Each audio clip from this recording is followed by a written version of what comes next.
going to read to you now are the 6 lessons that go along with your Good Friday devotional bulletin. And I will take a pause at the end of each of the 6 readings so that you can use them along with the bulletin. This is the Passion narrative from the Gospel according to St. Mark. It begins with Mark 14:1 and ends with Mark 15:47. It was 2 days before the Passover and the festival of unleavened bread.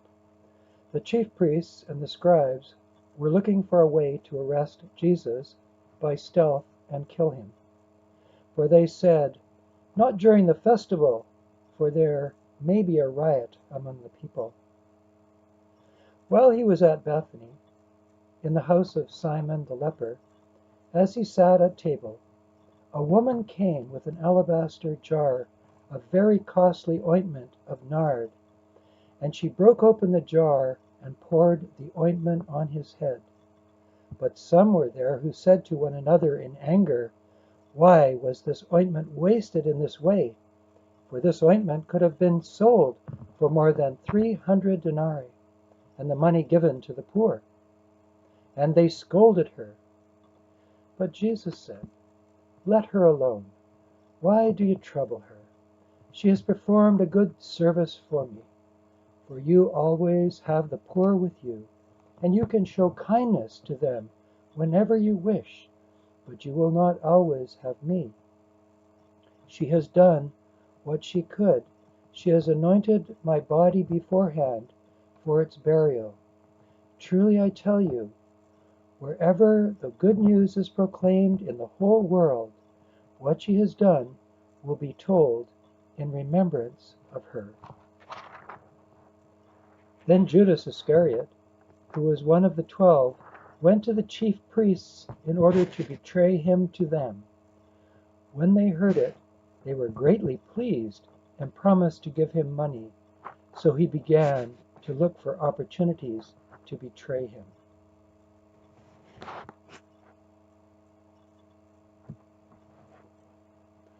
On the first day of unleavened bread, when the Passover lamb was sacrificed, his disciples said to him, "Where do you want us to go and make the preparation for you to eat the Passover?" So he sent 2 of his disciples, saying to them, "Go into the city, and a man carrying a jar of water will meet you. Follow him, and wherever he enters, say to the owner of the house, 'The teacher asks, where is my guest room, where I may eat the Passover with my disciples?' He will show you a large room upstairs, furnished and ready. Make preparations for us there." So the disciples set out and went to the city and found everything as he had told them, and they prepared the Passover meal. When it was evening, he came with the 12, and when they had taken their places and were eating, Jesus said, "Truly I tell you, one of you will betray me, one who is eating with me." They began to be distressed and to say to him, one after another, "Surely not I." He said to them, "It is one of the 12, one who is dipping bread into the bowl with me. For the Son of Man goes as it is written of him, but woe to the one by whom the Son of Man is betrayed. It would have been better for that one not to have been born." While they were eating, he took a loaf of bread, and after blessing it, he broke it, gave it to them, and said, "Take, this is my body." Then he took a cup, and after giving thanks, he gave it to them, and all of them drank from it. And he said to them, "This is my blood of the covenant, which is poured out for many. Truly I tell you, I will never again drink of the fruit of the vine until that day when I drink it new in the kingdom of God." When they had sung the hymn, they went out to the Mount of Olives. And Jesus said to them, You will all become deserters, for it is written, 'I will strike the shepherd, and the sheep will be scattered.' But after I am raised up, I will go before you to Galilee." Peter said to him, "Even though all become deserters, I will not." Jesus said to him, "Truly I tell you, this day, this very night, before the cock crows twice, you will deny me 3 times." But he said vehemently, "Even though I must die with you, I will not deny you." And all of them said the same. They went to a place called Gethsemane, and he said to his disciples, "Sit here while I pray."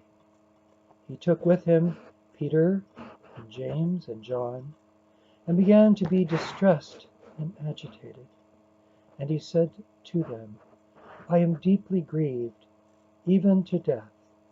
Remain here and keep awake." And going a little farther, he threw himself on the ground and prayed that, if it were possible, the hour might pass from him.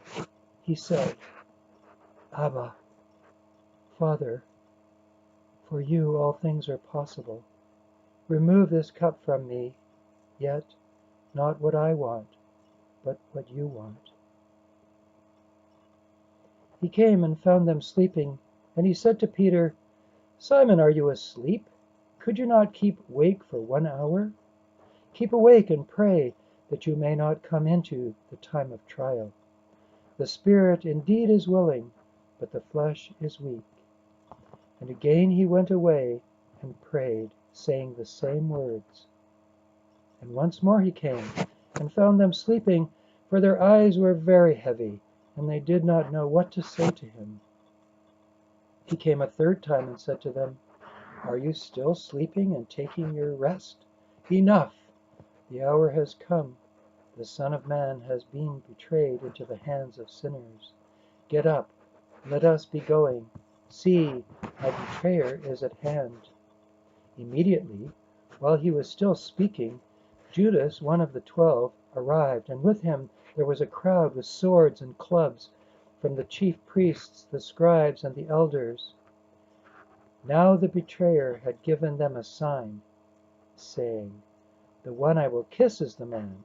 Arrest him and lead him away under guard." So when he came, he went up to him at once and said, "Rabbi," and kissed him. Then they laid hands on him and arrested him. But one of those who stood near drew his sword and struck the slave of the high priest, cutting off his ear. Then Jesus said to them, "Have you come out with swords and clubs to arrest me as though I were a bandit? Day after day I was with you in the temple, teaching, and you did not arrest me. But let the scriptures be fulfilled." All of them deserted him and fled. A certain young man was following him, wearing nothing but a linen cloth. They caught hold of him, but he left the linen cloth and ran off naked.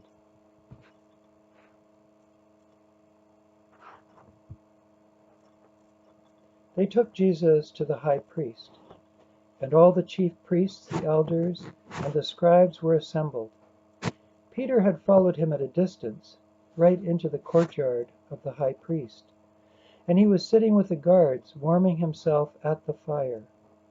Now the chief priests and the whole council were looking for testimony against Jesus to put him to death, but they found none. For many gave false testimony against him, and their testimonies did not agree. Some stood up and gave false testimony against him, saying, "We heard him say, 'I will destroy the temple that is made with hands, and in 3 days I will build another not made with hands.'" But even on this point their testimony did not agree. Then the high priest stood up before them and asked Jesus, "Have you no answer? What is it that they testify against you?" But he was silent and did not answer. Again the high priest asked him, "Are you the Messiah, the Son of the Blessed One?" Jesus said, "I am, and you will see the Son of Man seated at the right hand of the power, and coming in the clouds of heaven. Then the high priest tore his clothes and said, "Why do we still need witnesses? You have heard his blasphemy. What is your decision?" All of them condemned him as deserving death. Some began to spit on him, to blindfold him, and to strike him, saying to him, "Prophesy." The guards also took him over and beat him. While Peter was below in the courtyard, one of the servant girls of the high priest came by. When she saw Peter warming himself, she stared at him and said, "You also were with Jesus, the man from Nazareth." But he denied it, saying, "I do not know or understand what you are talking about." And he went out into the forecourt. Then the cock crowed, and the servant girl, on seeing him, began to say to the bystanders, "This man is one of them." But again he denied it. Then, after a little while, the bystanders again said to Peter, "Certainly you are one of them, for you are a Galilean." But he began to curse, and he swore on oath, "I do not know this man you are talking about." At that moment the cock crowed for the second time. Then Peter remembered that Jesus had said to him, "Before the cock crows twice, you will deny me 3 times." And he broke down and wept.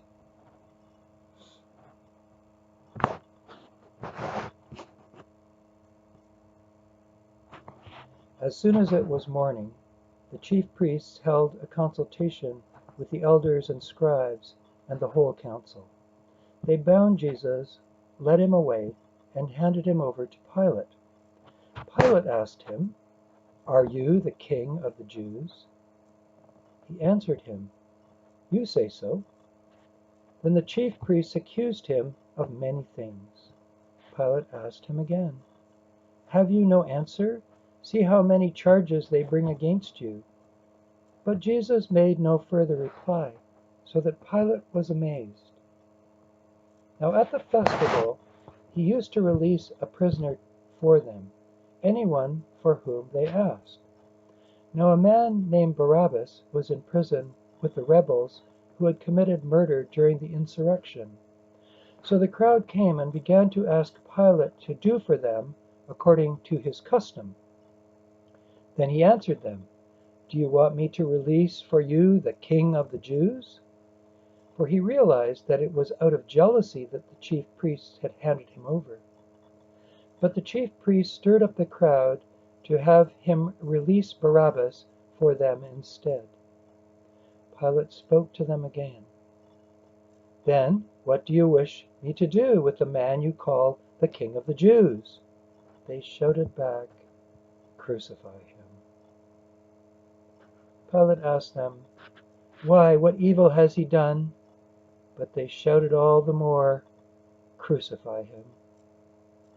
So Pilate, wishing to satisfy the crowd, released Barabbas for them, and after flogging Jesus, he handed him over to be crucified. Then the soldiers led him into the courtyard of the palace, that is, the governor's headquarters, and they called together the whole cohort, and they clothed him in a purple cloak, and after twisting some thorns into a crown, they put it on him, and they began saluting him, "Hail, King of the Jews!" They struck his head with a reed, spat upon him, and knelt down in homage to him. After mocking him, they stripped him of the purple cloak and put his own clothes on him. Then they led him out to crucify him.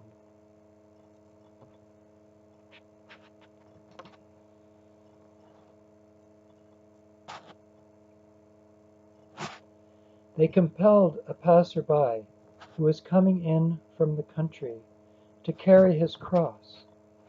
It was Simon of Cyrene, the father of Alexander and Rufus.